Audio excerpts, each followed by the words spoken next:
பஞ்சமி நிலம் இந்த கள்ளக்குறிச்சி மாவட்டத்தில் கிட்டத்தட்ட 1200 ஏக்கர் பஞ்சமி நிலம் வெள்ளக்காரன் காலத்திலிருந்து அடித்தட்டு மக்களுக்கு உழைக்கும் மக்களுக்கு வழங்கப்பட்ட நீர் ஒவ்வொரு தாலுகா ஆபீஸிலும் அழைத்து கொண்டிருக்கும் போது ஆனால் சொகுசாக சட்டமன்ற உறுப்பினர்கள் இந்த நிலையை இன்றைக்கு பட்டா போட்டு விற்பனை செய்து கொண்டிருக்கிறார்கள். வசந்தம் கார்த்திகேயன் என்ற ஒரு எம்எல்ஏ ரிஷிவந்தியம் தொகுதி, நீங்க இங்க இருந்து சேலம் போற வழியில தியாகதுர்கம் அந்த குன்று பக்கத்துல கிட்டத்தட்ட 140 ஏக்கர் நிலத்தை பஞ்சமி நிலத்தை எம்முடைய ஆதி தமிழ் குடிகள் எம்முடைய ஆதி தமிழர் மக்களுடைய நிலங்களை பறித்து இன்றைக்கு அவர் விவசாயம் செய்து கொண்டிருக்கிறார். அருகிலே எம்முடைய ஆதி தமிழ் குடிகளிடம் அந்த ஆதி தமிழ் குடிகள் இங்கே இருக்கக்கூடாது, அவர்களை அப்புறப்படுத்துங்கள் என்று மாவட்ட ஆட்சியர் வாயிலாக அந்த மக்களுக்கு பட்டா வழங்கக்கூடாது என்று திமுக சட்டமன்ற உறுப்பினர் அந்த சட்டமன்ற உறுப்பினர் எதிர்த்து கண்டன ஆர்ப்பாட்டம் செய்தோம். அந்த மக்களுக்கு உரிய இடத்தை நாம் தமிழர் கட்சியின் பிள்ளைகள் அண்ணன் செந்தமன் சீமானின் தம்பிகள் நாங்கள் மீட்டு கொடுத்தோம்.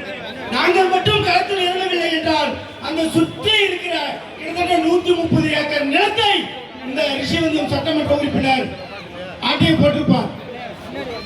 இப்படி என் சொந்தங்கள், இந்த நாட்டில் எந்த கட்சி நமக்கு தேவை, யார் தலைவர், நமக்கான தலைவர், நம் இனத்துக்கான தலைவர், நம் மொழிக்கான தலைவர் யார் என்று கண்டு நீங்கள் வாக்களிக்கவும்.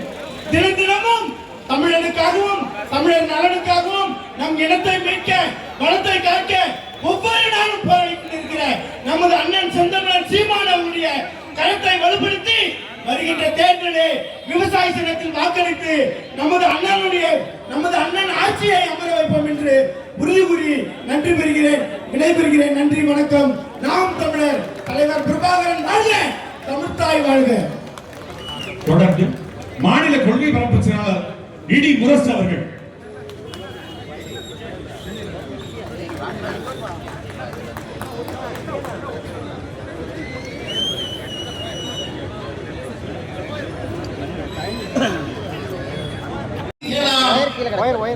யாருக்கு 2000 ரூபாய் கொடுத்தால் வாக்களிப்பார்கள் என்கிற சிந்தனையோடு 50 ஆண்டு கால அரசியல் வரலாற்றிலே நடைமுறைத்துக் கொண்டிருக்கிற ஆட்சியாளர்கள் எல்லாம் போய் கொண்டிருக்கிறார்.